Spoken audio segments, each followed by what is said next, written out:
Hello friends, ओम श्री गणेशाय नमः। आप सभी का स्वागत है आपके अपने यूट्यूब चैनल पर। फ्रेंड्स, आज हम आपको इस वीडियो में बताने जा रहे हैं सूरज रोटा व्रत की कहानी, विनायक जी की कहानी और सूरज रोटा व्रत की पूजा विधि, उद्यापन विधि के बारे में। फ्रेंड्स, वीडियो शुरू करने से पहले आपसे रिक्वेस्ट है, अगर आप हमारे चैनल पर नए हैं और आपने अभी तक चैनल को सब्सक्राइब नहीं किया है तो प्लीज़ सब्सक्राइब कीजिएगा चैनल को। साथ ही प्रेस कीजिएगा बेल आइकन को, जिससे नए वीडियो से रिलेटेड नोटिफिकेशन आपको तुरंत प्राप्त हो सके। और वीडियो पसंद आने पर वीडियो को लाइक और शेयर जरूर कीजिएगा। सूरज रोटा का व्रत होली तथा गणगौर के व्रत चैत्र शुक्ल पक्ष की तृतीया तिथि के बीच आने वाले रविवार को किया जाता है। सूरज रोटा के व्रत में सूरज भगवान का पूजन किया जाता है। एक समय भोजन करके पूरे दिन निराहार रहते हैं। भोजन में रोट खाते हैं, जिसे जूठा नहीं छोड़ते हैं। इस दिन नमक नहीं लिया जाता है। व्रत खोलने के लिए सूर्य छिपने से पहले भोजन किया जाता है। धूप में खड़े होकर सीधे सूरज भगवान की पूजा करनी चाहिए। ऐसा संभव न हो तो सूर्य भगवान के चित्र के सामने भी पूजा कर सकते हैं। सूरज रोटा व्रत की पूजन सामग्री: रोली, चावल, लच्छा, मेहंदी, घेवर या हलवा और रोट, जल का लोटा, गंगा जल। सूरज रोट बनाने की विधि: सूरज रोटा की पूजा के लिए रोट बनाने के लिए गेहूं के आटे में घी का मोयन डालकर आटा गूंथ ले। आटे में नमक न डालें, यह रोट अलूना होता है, इसे थोड़ी देर रख दें। अब आटे को हाथ से मठार लें और थोड़ी मोटी रोटी बेल लें। यह रोटी सूरज जैसी दिखनी चाहिए। रोटी के बीचों बीच किसी गोल चीज से काटकर गोल छेद बना ले। रोटी के इसी छेद में से देखकर सूरज भगवान की पूजा की जाती है। एक बार में जितना खा सके उतना ही बड़ा रोट बनाना चाहिए, क्योंकि रोट जूठा नहीं छोड़ा जाता है। सूरज रोटा व्रत की पूजन विधि: दो रोट बनाए जाते हैं, एक पूजा के लिए और एक खाने के लिए। पूजा वाला रोट पूजा के बाद ब्राह्मणी या गाय को दे दिया जाता है। दूसरा रोट खुद खाया जाता है। एक थाली में पूजा का सारा सामान रख लें। यदि होली पर दशा माता का डोरा लिया हो तो वो भी पूजा थाली में रखें। सूर्य भगवान को जल और गंगा जल के छींटे दे। इसके बाद रोली, लच्छा, अक्षत, मेहंदी अर्पित करें। घेवर या हलवे का भोग अर्पित करें। रोट का भी भोग लगा सकते हैं, लेकिन रोट टूटना नहीं चाहिए। व्रत करने वाली स्त्री बाएं हाथ में रोट या घेवर लेकर उसमें सूरज को देखें और कोई दूसरी महिला सूरज की तरफ लोटे से थोड़ा थोड़ा जल छोड़ती जाए। जल छोड़ने वाली पूछे, सखी सूरज जी दिख्या? अर्थात, हे सखी, क्या सूर्य भगवान दिख रहे हैं? व्रत करने वाली स्त्री जवाब में बोले, सूरज जी दिख्या, दिख्या सो ही टूटा। अर्थात, हाँ सखी, जैसे सुंदर सूर्य भगवान दिख रहे हैं वैसी ही कृपा हम पर करेंगे। इस तरह 7 बार जल छोड़ने वाली यह प्रश्न पूछे और हर बार व्रत करने वाली यही जवाब दे। 7 बार यह जवाब घेवर या रोट में देखते हुए ही देने होते हैं। इसके बाद सूर्य भगवान को प्रणाम करें। अब गेहूं के कुछ दाने हाथ में लेकर सूर्य भगवान की कहानी कहें या सुने। सूरज रोटा व्रत की उद्यापन विधि: किसी भी व्रत का उद्यापन करने से आने वाले वर्षों में व्रत करने की अनिवार्यता समाप्त हो जाती है। इसे उजमन, उजमना या उजरना के नाम से भी जाना जाता है। सूरज रोटा व्रत का उद्यापन जरूरी होता है, क्योंकि इस उद्यापन के बाद ही गणगौर के व्रत का उद्यापन किया जा सकता है। अतः सूरज रोटा व्रत का उद्यापन जरूर कर लेना चाहिए, ताकि यदि गणगौर के व्रत का उद्यापन करना हो तो कर सके। सूरज रोटा की व्रत का उद्यापन भी होली और गणगौर के बीच आने वाले रविवार को ही किया जाता है। यह उद्यापन लड़की अपनी शादी से पहले भी कर सकती है और शादी के बाद भी, जैसी परिवार में परंपरा हो वैसा कर सकते हैं। सूरज रोटा का उद्यापन पियर की तरफ से होता है। उद्यापन की विधि: इस व्रत में उद्यापन में 8 महिलाओं को भोजन कराया जाता है। भोजन में एक ही तरह का अनाज काम में लिया जाता है। पूड़ी या रोट परोसे जाते हैं। कोई भी रोट जूठा न छोड़े, इसका ध्यान रखना चाहिए। महिलाओं को टीका करते हैं, प्लेट में भिंडी का पत्ता रख कर देते हैं, इसके बाद ही विदा करते हैं। सूरज रोटा उद्यापन के लिए एक दिन पहले यानी शनिवार को मेहंदी लगा लें। दूसरे दिन यानी रविवार को, जिस दिन उद्यापन करना है, उस दिन सुबह सिर धोकर नहा लें और सुंदर वस्त्र, गहने आदि धारण करके श्रृंगार करें। पूजा के लिए रोट बनाकर तैयार कर लें। रोट और पूजा की थाली के साथ बताई गई पूजन विधि के अनुसार सूर्य भगवान की पूजा करें।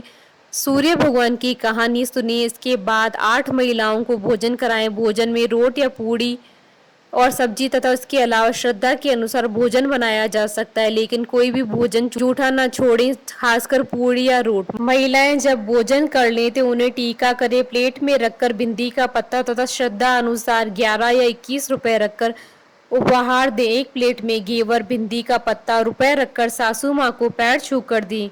साखिए को भोजन कराएं। साखिया आपके उद्यापन का साक्षी होता है। साखिया घर का कोई भी लड़का या देवर हो सकता है। साखिया को टीका करके वस्त्र उपहार में दें और कान पकड़कर बरू कराएं, यानी उससे कहलवाएं कि वह उद्यापन का साक्षी रहेगा। इस प्रकार उद्यापन संपन्न होता है। फ्रेंड्स, गणगौर तीज की व्रत कथा, पूजा विधि और शुभ मुहूर्त का वीडियो आप देख सकते हैं हमारे चैनल पर। इसका लिंक आपको डिस्क्रिप्शन बॉक्स में भी मिल जाएगा। फ्रेंड्स, अब आइए प्रारंभ करें सूरज रोटा व्रत की कहानी। सूरज जी की कहानी सूरज रोटा के व्रत के समय कही और सुनी जाती है। इससे व्रत का संपूर्ण फल प्राप्त होता है। रविवार के व्रत में भी सूर्य भगवान की कहानी सुनते हैं। किसी गांव में एक माँ और उसकी बेटी दोनों सूरज जी का व्रत किया करती थी। एक बार सूरज जी के व्रत वाले दिन माँ ने बेटी से कहा, मैं पानी लेने जा रही हूँ, तो 2 रोट बनाकर रख लेना, एक छोटा और एक बड़ा रोट बनाना जो हम पूरा खा सके, क्योंकि रोट को जूठा नहीं छोड़ते हैं।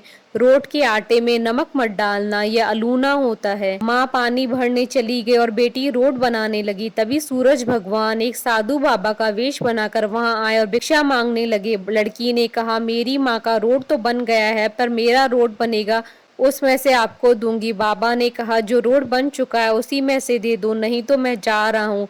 लड़की ने माँ के रोट में से टुकड़ा तोड़कर दे दिया। जब माँ वापस आई तो बहुत नाराज हुई और बोली, दिया भाई दिया दे, रोटा मायली कोड़ दे, मारो दे पण सारो दे। अर्थात, हे लड़की, मेरी रोटी का टुकड़ा दे दिया, मेरी रोटी मुझे साबुत दे।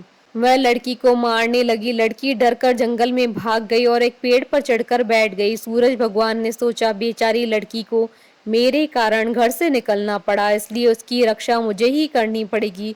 सूरज भगवान रोज उसके लिए चूरमे का एक लड्डू और एक लोटा पानी भेज देते थे। लड़की मजे से खा पी लेती थी और बैठी रहती। एक दिन एक राजा शिकार करते हुए उधर से निकला। थकान मिटाने के लिए उसी पेड़ के नीचे आराम करने रुका। राजा ने अपने सेवक से कहा, प्यास से जान निकली जा रही है, चुल्लू भर पानी मिल जाता तो प्राण बच जाते। पेड़ पर बैठी लड़की ने यह सुना, उसने चुल्लू भर पानी डाल दिया। राजा ने पानी पी लिया। राजा ने कहा, अरे सेवक, आधी जान तो बच गई, पर एक चुल्लू पानी और मिल जाए तो आधी जान और बच जाएगी। लड़की ने फिर एक चुल्लू पानी डाल दिया। राजा ने पानी पी लिया। राजा को आश्चर्य हुआ। उसने सेवक से कहा, ऊपर अवश्य कोई है, तू ऊपर चढ़ और देख कौन है। सेवक ऊपर चढ़ा तो उसे लड़की मिली। लड़की ने सेवक से कहा, भैया तुम ये स्वादिष्ट लड्डू खा लो और पानी पी लो, पर राजा को मेरे बारे में मत बताना, यह कह देना कि ऊपर कोई नहीं है, पता नहीं राजा मेरे साथ कैसा व्यवहार करेगा। सेवक भूख प्यास से परेशान था। उसने लड्डू खाया, पानी पिया और नीचे जाकर राजा से कह दिया कि ऊपर कोई नहीं है। राजा ने सेवक से कहा, तू ऊपर गया तब तो थका हुआ था और आया तो तरोताजा दिख रहा है। नहाया हुआ खाया हुआ मनुष्य छिपता नहीं है, मुझे संशय हो रहा है, मैं खुद ऊपर जाकर देखता हूँ। राजा पेड़ पर चढ़ा तो वहां सुंदर सी ब्राह्मण कन्या को पाया। राजा ने कहा, डरो नहीं, तुम बहुत सुंदर हो, मेरे साथ चलो, मैं तुमसे विवाह करना चाहता हूँ। लड़की राजा के साथ चली गई। राजा ने उसके साथ विवाह कर लिया। साल भर में ही उसने एक सुंदर बालक को जन्म दिया। उसकी अन्य रानियां, उसकी देवरानी, जेठानी आदि उसकी और उसके पुत्र की सुंदरता से जलने लगी थी। सूरज जी का व्रत आया। लड़की रानी ने व्रत के लिए रोट बनाया। दूसरी रानियों ने राजा से कहा, तुम्हारी नई रानी को रोट बनाना नहीं आता, उसका बनाया हुआ रोट खाओगे तो आपका पेट दुखेगा, रानी खाएगी तो कुंवर का पेट दुखेगा। नई रानी ने यह बात सुन ली और उसने रोट को थाली के नीचे छुपा दिया और सूर्य भगवान से सहायता के लिए प्रार्थना करने लगी। राजा ने जब पूछा कि थाली के नीचे क्या है, तो उसने कहा, मेरे गरीब पियर से आया हुआ उपहार है। राजा ने थाली उठाई तो देखा उसके नीचे सोने का चक्र था। राजा ने कहा, वाह गरीब पियर वालों का ऐसा उपहार। नई रानी चुप रही। एक दिन रानी खिड़की में खड़ी थी, तभी उसे उसकी माँ दिखाई दी, जो दरिद्र अवस्था में छाजली बेच रही थी। उसने सोचा, माँ को यहाँ बुला ले तो यहाँ आराम से रह लेगी, इतने नौकर चाकरों में वह भी कुछ काम कर लेगी और किसी को पता नहीं चलेगा। उसने माँ को बुलवाया। रानी की माँ आते ही वही बात दोहराने लगी। दिया माई दिया दे, रोटा मायली कोड़ दे, मारो दे पण सारो दे। हे लड़की, मेरी रोटी का टुकड़ा दे दिया, मेरी रोटी मुझे साबुत दे। रानी ने सोचा कहीं सबको पता न चल जाए कि मैंने अपनी माँ को इस तरह महल में बुलाया है, मुसीबत हो सकती है। उसने माँ को चुपचाप एक कमरे में रहने को कहा, बाहर से ताला लगा दिया। रानी की देवरानी और जेठानी अन्य रानियां राजा से कहने लगी कि नई रानी का व्यवहार संदेह पैदा करता है। एक औरत महल में घुसी पर वह वापस नहीं निकली। छोटी रानी ने यह सुन लिया। वह सूर्य भगवान से इस विपत्ति से बचाने की प्रार्थना करने लगी। राजा ने वहां आकर उस कमरे की चाबी मांगी। राजा ने कमरा खोला तो वहां सोने की मूर्ति थी। राजा ने पूछा, यह मूर्ति कहाँ से आई? रानी ने कहा, मेरे गरीब पियर का उपहार है। राजा ने कहा, तुम्हारे गरीब पियर से इतने कीमती उपहार आते हैं, मुझे तुम्हारा पियर देखना है, हम वहां चलेंगे। रानी ने फिर सूरज भगवान से मदद मांगी। सूरज भगवान ने कहा, मैं सवा पैर की व्यवस्था तो कर दूंगा, लेकिन फिर मुझे नगरी में उजाला करने जाना होगा। सूर्य भगवान ने जंगल में माया नगरी बसा दी। महल, झरोखे, बाग बगीचे, रिश्तेदार आदि सब माया से बना दिए। महल की रसोई में कई प्रकार के व्यंजन बन रहे थे। सबसे मिलकर और खा पी कर रानी ने राजा से वापस चलने को कहा। राजा ने कहा, जल्दी क्या है, थोड़ा आराम कर ले। रानी ने बड़ी मुश्किल से राजा को वापस चलने के लिए मना लिया और वह रवाना हो गए। थोड़ी दूर जाने के बाद राजा को ध्यान आया कि उनकी कटार वहीं रह गई है। राजा ने सेवक को कटार लाने भेज दिया। सेवक वहां गया तो देखा कि वहां जंगल के सिवा कुछ नहीं था। कटार झाड़ी में पड़ी मिली। कटार लेकर सेवक आया। उसने यह सब राजा को बताया। राजा को पहले से ही शक था। उसने तलवार निकाल ली और गुस्से में आकर रानी को सच बताने को कहा। रानी ने सब कुछ सच सच कह डाला और सूरज भगवान की कृपा और मदद के बारे में बताया। यह सब सुनकर राजा बहुत खुश हुआ और रानी को सूरज रोटा व्रत का अच्छे से करने को कहा। रानी का मान और बढ़ गया। हे सूरज भगवान, जैसा सुख उस लड़की को मिला, वैसा ही सुख यह कहानी कहने और सुनने वाले को प्राप्त हो। बोलिए सूरज भगवान की जय। फ्रेंड्स, अब आइए प्रारंभ करें गणेश जी की कहानी। कोई भी व्रत करने पर उस व्रत की कहानी के अलावा गणेश जी की कहानी कही और सुनी जाती है। इससे व्रत का पूरा फल प्राप्त होता है। एक बार गणेश जी एक लड़के का वेश धरकर नगर में घूमने निकले।